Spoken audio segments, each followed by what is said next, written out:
ધોધમાર વરસાદમાં સગા દીકરાએ ઘરડા મા બાપને રસ્તા પર તરછોડી દીધા. પણ 10 વર્ષ પછી કુદરતે એવો ન્યાય કર્યો કે બધાની આંખોમાં આંસુ આવી ગયા. ધોધમાર વરસાદ વરસી રહ્યો હતો. રાતના લગભગ 10 વાગ્યા હતા. શહેરની બહાર એક જૂની બસ સ્ટેન્ડની બેન્ચ પર લગભગ 70 વર્ષના રઘુભાઈ અને તેમના ધર્મપત્ની શાંતાબેન ભીના કપડામાં ધ્રુજી રહ્યા હતા. બંનેની આંખોમાં આંસુ હતા, પણ એકબીજા સામે રડતા ન હતા.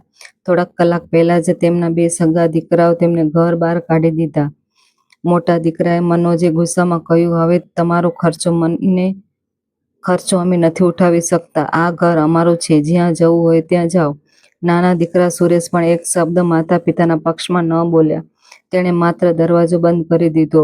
શાંતાબેન દરવાજા સામે હાથ જોડીને બોલ્યા, બેટા, ઓછામાં ઓછું વરસાદ બંધ થાય ત્યાં સુધી તો અંદર રહેવા દો. પણ અંદરથી જો જવાબ ન આવ્યો.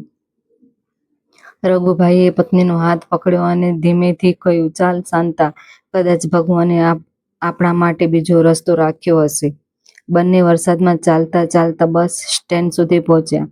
ત્યાં એક ચાની લારીવાળો તેમને જોઈ ગયો. તેમણે ગરમ ગરમ ચા આપીને પૂછ્યું, કાકા, આટલી રાતે અહીં કેમ? રઘુભાઈએ માત્ર એટલું જ કહ્યું, હવે અમારું કોઈ ઘર નથી. ચાવાળાની આંખો ભીની થઈ ગઈ. બીજા દિવસે તેણે નજીકના વૃદ્ધાશ્રમને સંપર્ક કર્યો. વૃદ્ધાશ્રમના સંચાલક મહેશભાઈએ બંનેને સન્માનથી અંદર રાખ્યા. રઘુભાઈએ કહ્યું, અમારે કોઈ પર ભાર બનવું નથી. જે કામ હોય તે કરીશું. મહેશભાઈ હસીને બોલ્યા, અહીં કામ નહીં, પરિવાર મળે છે. ધીમે ધીમે બંને વૃદ્ધાશ્રમ બધા લોકોના પ્રિય બની ગયા. શાંતાબેન દરરોજ રસોડામાં મદદ કરતા. રઘુભાઈ બગીચામાં ફૂલછોડ ઉછેરતા. તેમની મહેનતથી વૃદ્ધાશ્રમ વાતાવરણ બદલાઈ ગયું.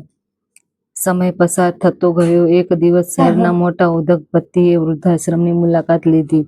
તેમણે રઘુભાઈની ઈમાનદારી અને મહેનત જોઈ. વાતચીત દરમિયાન ખબર પડી કે રઘુભાઈએ ખેતી અને જમીનનું ખૂબ જ જ્ઞાન હતું.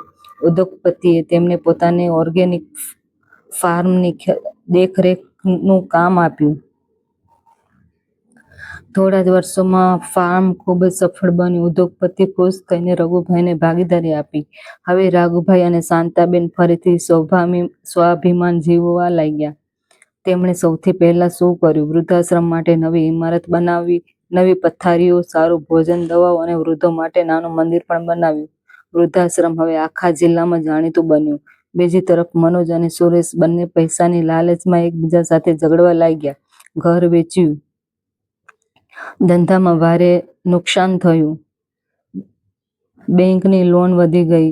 જે મિત્રો પૈસા માટે સાથે હતા તેઓ પણ દૂર થઈ ગયા.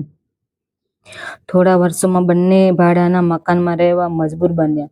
એક દિવસ બંનેને ખબર પડી કે શહેરના સૌથી મોટા વૃદ્ધાશ્રમ ટ્રસ્ટી રઘુભાઈ છે. બંનેને વિશ્વાસ ન આવ્યો.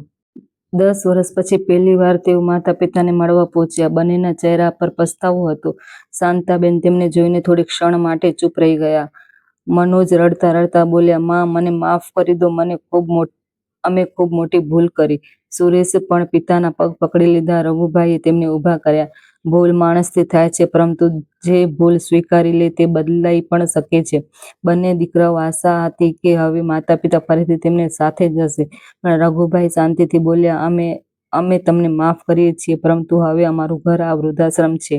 અહીં સેંકડો વૃદ્ધો અમારા પરિવાર છે. બંને દીકરાઓ નિઃશબ્દ થઈ ગયા.